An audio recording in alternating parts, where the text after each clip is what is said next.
in WIEU we have the honorable guest, so let him introduce himself.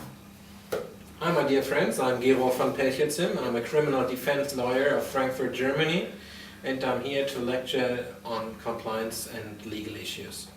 So, hi, nice to meet you. Thank you very much for your lecture. It was really informative, and there were a lot of talk about compliance, about corruption system, and we will go back to this a little bit later. But first of all, tell me some information about yourself, why you came to Ukraine, and what is actually your profession? What are you doing on a day-to-day basis? Okay, so your first question, on a day-to-day basis, I work as a criminal defense lawyer, meaning I defend people who have been alleged by the prosecution of having committed a crime. Mm-hmm. And about why you came exactly to Ukraine? To Ukraine, I've been to Ukraine the first time in 2009, I believe. I was working back then as a chief compliance officer for a stock-listed German retail company.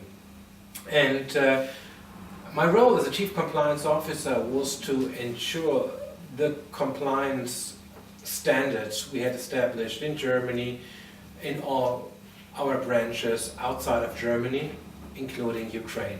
And yeah, this is how I came the first time to Ukraine and to this beautiful country. I loved right away, and the situation is so very interesting, I think. It's a changing society, it's a changing system, also changing legal system, which makes it so interesting for me. Yeah, and how much time are you here already in Ukraine? Like for how many years? Or it's just like you came to Ukraine, then back to Germany? Unfortunately, the latter, yes. Although I have to say, Ukraine was probably the country I spent most of my time outside Germany, because we really was facing back then severe issues. So I probably have been to Ukraine, especially Kiev, every second or third month. Mm-hmm. I see. Interesting. Okay. Unfortunately, only for a few days. Yeah, unfortunately. And I really love this city, and therefore I'm so glad and happy that I got the chance to lecture here on WIEU. And we are happy also. Thank you that you say that. And now, as I promised, go back to the topic of today's lecture, the corruption. The corruption. Yes, and compliance systems, the companies. I'm really interested about like Ukrainian situation. As you said, this is like the country where you were the most, like outside the Germany. And what about like Ukrainian corruption system? As we all know, in Ukraine, it's really important topic, and it is really very hard to solve it. This is actually a very, very difficult question to answer. It's so many impacts, but let me try to answer it briefly. In my opinion, we have to get a new mindset into the people's head. We have to change their minds concerning corruption and concerning how to look at corruption as being something which you should not do, and to explain to people why they shouldn't do it, because you are jeopardizing the market, you have unfair competition, etc., etc. But besides the mindset, you also need to pay people well enough that they do not have to rely on corruption, meaning if you have a person who works in the administration, you have to pay them well enough that they can support their family without taking any bribes. I think this is one of the first steps Ukraine had to take, and as far as I'm concerned, they have taken it already. As far as I'm informed, the police is being better paid and better equipped, same as in the administration.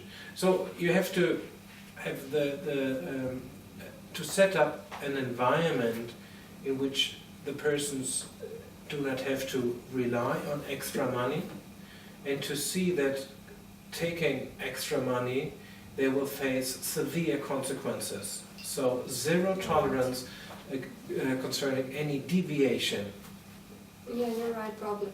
But also, I don't know, probably this is like, as you say, the beginning will be from the core, from the economy probably then.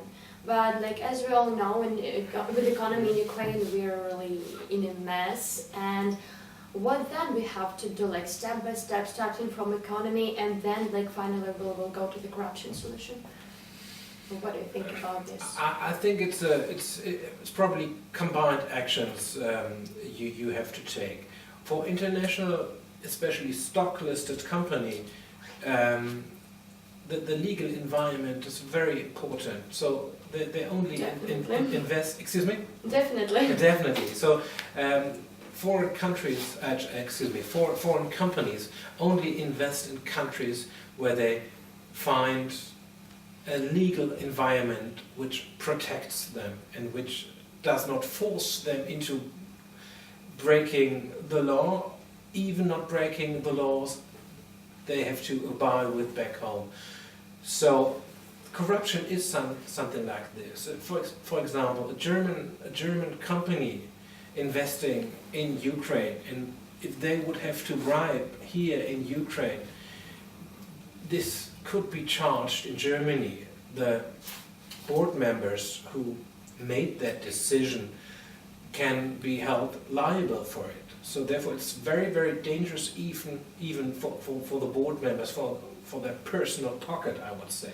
Mm-hmm. And therefore countries have to establish this environment that people from outside say, okay, I can invest here, I am safe, the government will protect my rights, they will not